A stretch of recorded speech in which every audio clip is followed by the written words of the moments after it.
inshuti za ICTV cyangwa i/ca TV cyangwa tanava, mumeze mute? Ni Imana ishimwe Clarisse n'intashyo nyinshi n'urukundo rwinshi n'urukumbuzi rutagira akagero. Muri aho neza, mugira amahoro n'umugisha w'Imana. Yesu Kristo arabakunda, nanjye ndabakunda. Uyu ni umunsi mwiza utagira ukusa, twongeye kuboneka no kuganira ibyanditswe byera. Izina ry'Imana rihabwa icyubahiro. Dusenge. Uhoraho ndagushimiye ko uri Uwiteka Imana imenya ubuzima bwacu ukabwitaho. Tujya tubona ukuboko kwawe uko bwije n'uko bukeye, tubona ineza yawe. Ushimwe. Tujye kuganira ijambo ryawe rihesha ubugingo. Umucyo w'umwuka wera urasira ubugingo bwanjye, kandi umucyo w'umwuka wera urasira ubugingo bwa bene data, maze twumve icyo dushakaho muri uyu mwaka, muri iki gihe. Dukomeze kuba abakristo bubaha izina ryawe, bera imbuto zikwiriye abihannye, kandi bafite ubuzima bumeze nk'uko wishimira. Ku bwa Yesu umucunguzi mbyambaje nizeye, amen. Duhimbaze Imana. Fasha ufate kantike, ufate igitabo cyawe cy'indirimbo, hanyuma duhimbazanye Imana mu ndirimbo ya 207, mu ndirimbo zo gushimisha Uwiteka Imana. Aranditse ngo, cyangwa indirimbo iravuga ngo, uwaba atinyutse ibyago byose naze akurikire umwami Yesu. Yesu abaho umugisha cyane. Uwaba atinyutse ibyago byose naza akurikire umwami Yesu, ntacyamurekesha iyo migambi ye yo guca mu nzira ijya mu ijuru, ntacyamurekesha iyo migambi ye yo guca mu nzira ijya mu ijuru. Ntabwo azacogozwa n'incamugongo, abazimubwira nibo bazagwa. Abanzi be bose ntibamugarura mu nzira ahisemo ijya mu ijuru. Abanzi be bose ntibamugarura mu nzira ahisemo ijya mu ijuru. Mwamujya undindisha umwuka wawe, mbone kuzaragwa kuwa witeka. Have wabwoba we nimunyihorere, namara maje pe kujya mu ijuru. Have wabwoba we nimunyihorere, namara maje pe kujya mu ijuru. Murakoze cyane, Imana ibaha umugisha. Reka dusome ijambo ry'Imana dusanga hano mu gitabo cyitwa icyo kubara. Igitabo cyitwa kubara cya 4 cya Mose, ibice 14. Duhere ku murongo waho uwa mbere. Kubara ibice ni 14 n'umurongo waho wa mbere. Aranditse ngo, iteraniro ryose ritera hejuru rirataka, abantu iryo joro bararira. Abisirayeli bose bitotombera Mose na Aroni. Iteraniro ryose rirababwira riti, yaba twaraguye mu gihugu cya Egiputa, cyangwa yaba twaraguye muri ubu butayu. Uwiteka tujyanira iki muri icyo gihugu kugira ngo tuhicirwe n'inkota? Abagore bacu n'abana bacu bazaba iminyago. Ikiruta si uko twasubira muri Egiputa baravuga bati twishyirireho umugaba dusubire muri Egiputa. Maze Mose na Aroni bikubita hasi bubamye imbere y'iteraniro ry'Abisirayeli ryose ryari riteraniye aho. Yosuwa mwene Nuni na Kalebu mwene Yefune bari mu mubare w'abatase icyo gihugu, bashishimura imyenda yabo, babwira iteraniro ry'Abisirayeli ryose bati, igihugu twaciyemo tugitatana cyiza cyane. Niba Uwiteka twishimira, azatujyana muri icyo gihugu akiduhe, kandi ari igihugu cy'amata n'ubuki. Icyakora ntimugomere Uwiteka kandi ntimutinye bene icyo gihugu, tuzabarya nk'imitsima, ntibagifite ikibakingira, kandi Uwiteka ari mu ruhande rwacu, ntimubatinye, izina ry'Imana rihabwe icyubahiro. Wowe unteze amatwi aho uri, uhita uvuga ngo amen. Dusoreze hano mu gitabo cy'ibyahishuriwe Yohana, ibice 21 n'umurongo waho 8. Ibyahishuriwe Yohana ibice 21 umurongo waho 8, aranditse ngo, ariko abanyabwoba n'abatizera n'abakora ibizira n'abicanyi n'abasambanyi n'abarozi n'abasenga ibishushanyo n'abanyabinyoma bose, umugabane wabo uzaba mu nyanja yaka umuriro n'amazuku, ariyo rupfu rwa kabiri. Imbabazi z'Imana zibe ku buzima bwacu. Nashatse ko tuganira ijambo ryitwa ubwoba. Ubwoba ni intwari ikaze satani yakoresha abari mu nzira y'umusaraba wa Kristo bagata umurongo, bari mu nzira ya Kristo bakayoba, bari mu nzira ya Kristo bakava ku cyemezo cyo gukomeza urugendo rujya mu ijuru. Ariko umuririmbyi yavuze ngo uwaba atinyutse ibyago byose naze tugende. Kandi umwami Yesu muri iyi nzira ntiyaduhishe, yaratubwiye ati rero ubundi umuntu ushaka kunkurikira hari ibintu akora, ariyanga, akitanga, akikorera umusaraba we, tukagenda. Bityo rero yakunze kuvuga ijambo rivuga ngo ntimutinye. Ntago ari warivuze mu isezerano rishya gusa, no mu gihe cy'abami n'abatambyi, igihe cy'Ancien Testament cyangwa isezerano rya kera ryateguraga isezerano rishya ry'amaraso ya Yesu Kristo, ijambo Uwiteka yavanaga mu kanwa aribwira abamwubaha rya mbere ryaravuga ngo mwitinya. Kandi ijambo witinya Uwiteka yaribwiye abami bamwubashye, yaribwiye abatambyi bamwubashye, yaribwiye abahanuzi bamwubahaga, kuko Uwiteka arabizi neza ko intwaro yitwa ubwoba ari akaga ku buzima bw'umuntu wubaha Imana. Hanyuma rero tugiye kureba nyine ubwoba, ingaruka butera kubugize, hanyuma dufate n'icyemezo cyo kubuvamo. Nta kindi kintu umuntu yakora ni ukuva mu bwoba, kuko iyi si irimo ibintu biteye ubwoba. Si na ngombwa kumva ibivugwa, umuntu wese ku giti cye afite ubwoba ashobora kuba ataranakuye ku bivugwa bihari, kuko ni ibyanditswe byera bidusohoyeho. Witwa Mariko yaravuze ati icyo gihe, igihe umwami Yesu yari arimo abatangariza ibizaranga kugaruka kwe, ati icyo gihe abantu bazaba bagushijwe igihumura n'ibyenda kubaho. Ni ukuvuga nta n'ugize icyo abwira mugenzi we n'umwe, nta n'ugize icyo abwira mugenzi we. Umuntu wese ariyumvamo ubwoba, yibaza ngo ibyenda kuba mbese ni ibiki, mbese ibyenda kuba ni ibiki. Ubwoba rero ni ikibazo gikomeye cyane. Tubonye aho Abisirayeli bagize ubwoba, bafata icyemezo kibi cyane kigayitse cyo kuvuga ngo twisubirizeho umugaba, dukureho Mose Imana yatoranije, tumwirukane, kuko we arashaka kutujyana i Kanani ashize ubwoba. Hanyuma twishyirireho umunyabwoba nkatwe adusubize mu gihugu cya Egiputa, twikomereze uburetwa kwa Farawo. Birababaje, birababaje biriya bintu. Tuba dusoma inkuru twigenda, ariko biteye agahinda bene data.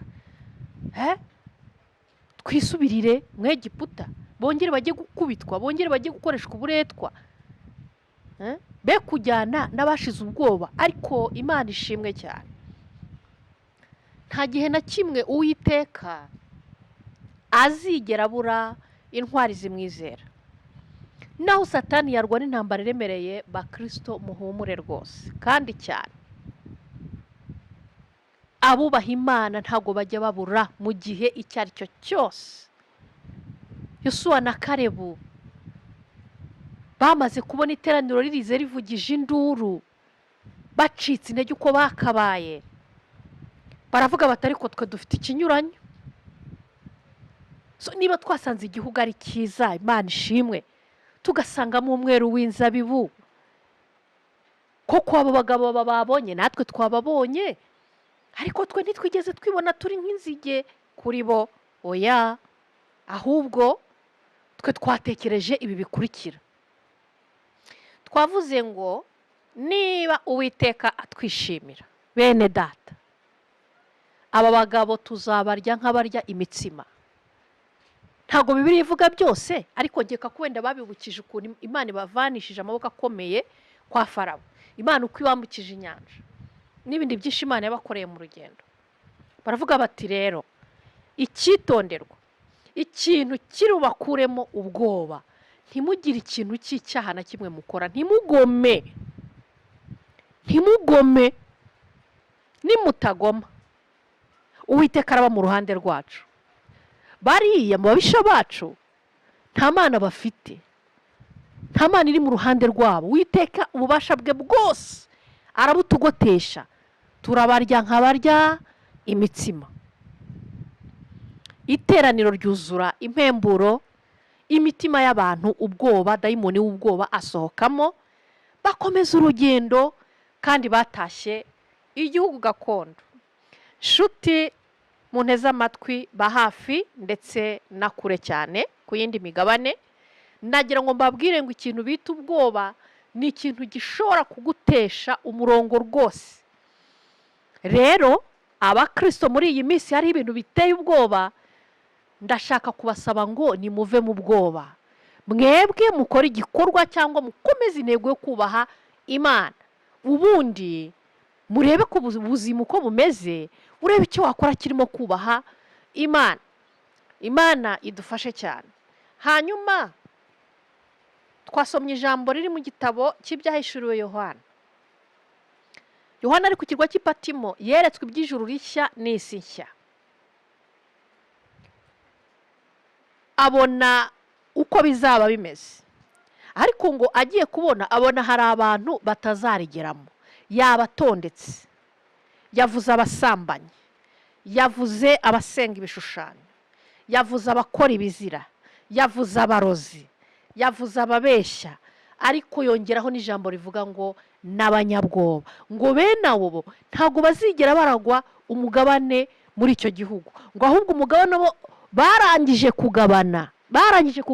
Udashaka kuva muri ibyo byaha tuvuze haruguru, we uwo mugabane yarangije kuwushyikira ngo ni mu nyanja yaka umuriro n'amazuku.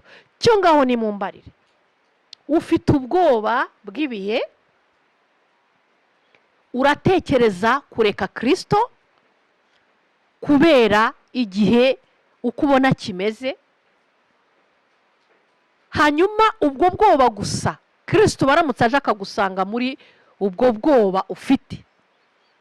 Tekereza aho umusambanyi azaba, aho umwicanyi azaba, ni naho n'umunyabwoba azaba. Murumva bidateye agahinda? Murumva bitababaje? Yewe ndimo gusaba abana b'Imana ngo muve mu bwoba. Reka mbaho ubuhamya, ubwoba umunsi umwe ikintu bwankoreye.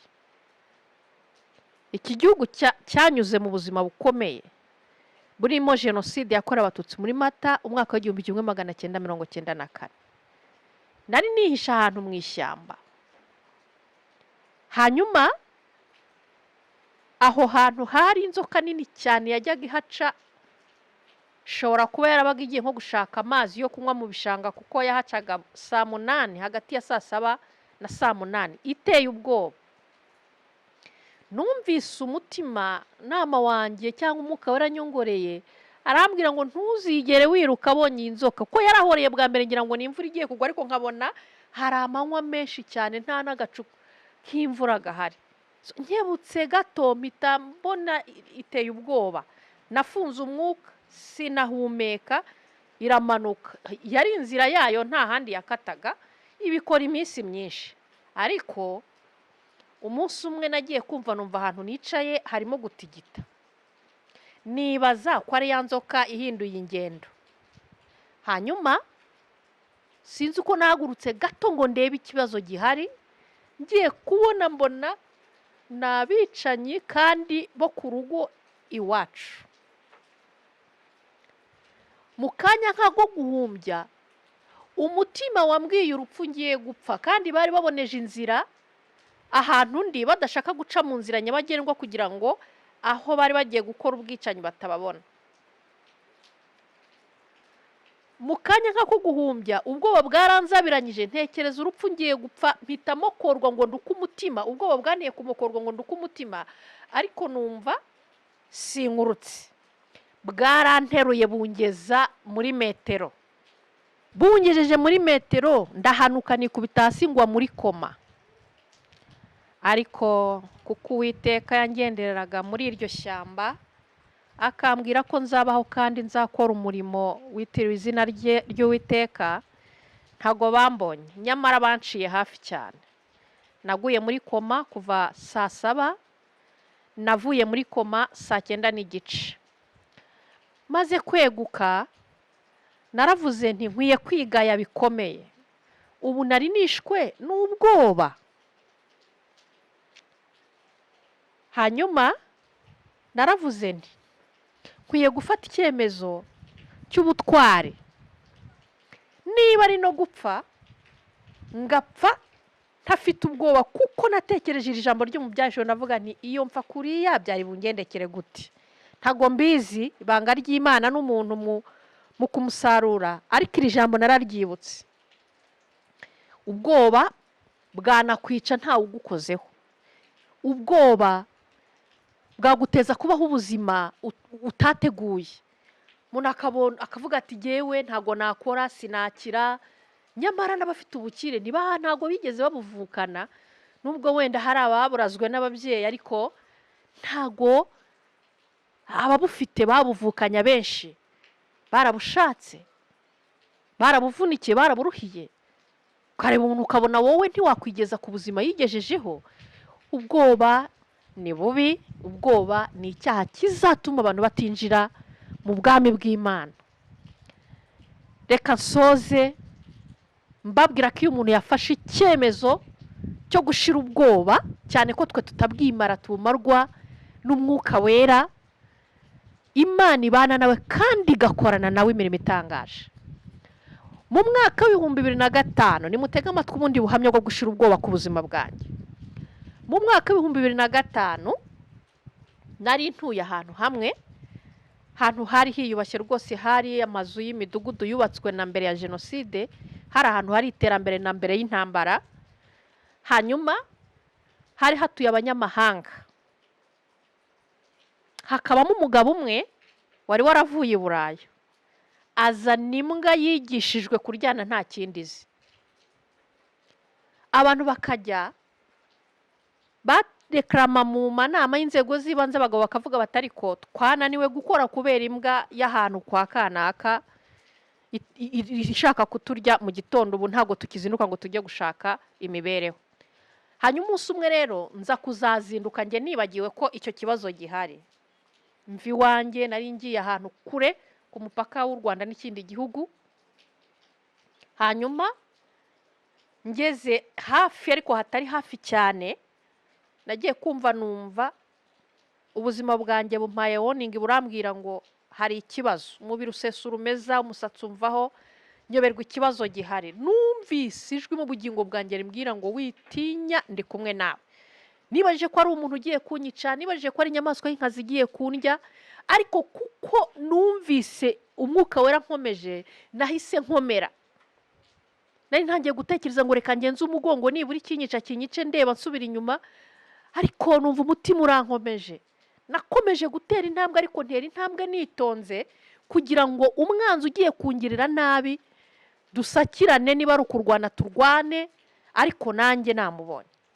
Kumbi ni ya mbwa y'inkazi yari inyiteguye, ariko yari iteye ubwoba, yari ifite burebure cyane, yari ifite misikire ziteye ubwoba zimeze nk'iz'abantu b'iki gihe mbona bavuga ngo bateruye ibyuma.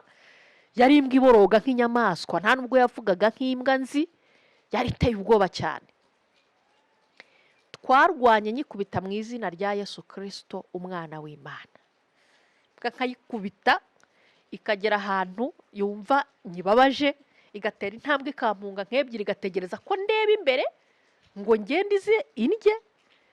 Turarwana kugeza nko ku nshuro ya 3 nuzuye umwuka wera w'imbaraga mwinshi, ntera ijwi hejuru ndayibwira ngo ngwino nkwice.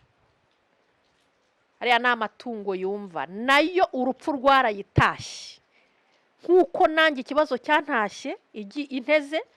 Nayibwiye gutyo nuzuye umwuka wera w'imbaraga nyinshi, yahise kuri ibirenge hasi, irirukanka iragenda yinjira mu rugo kwa shebuja. Rero bantu munteze amatwi, gushira ubwoba bituma umwanzi aduhunga mu nzira y'umusaraba wa Kristo. Gushira ubwoba mu rugendo rujya mu ijuru bituma abadayimoni banesheka. Gushira ubwoba, ndavuga gushira ubwoba, ndabwira abakristo ku migabane yose gushira ubwoba. Muve mu bwoba, musenge mwizeye, ibiteye ubwoba bihari Imana irabizi kandi yiteguye kubitunyuzamo. Murakoze. Ishimwe n'icyubahiro n'ubutware no kuneshereza abera n'iby'Imana isumba byose mu izina rya Yesu Kristo. Amen.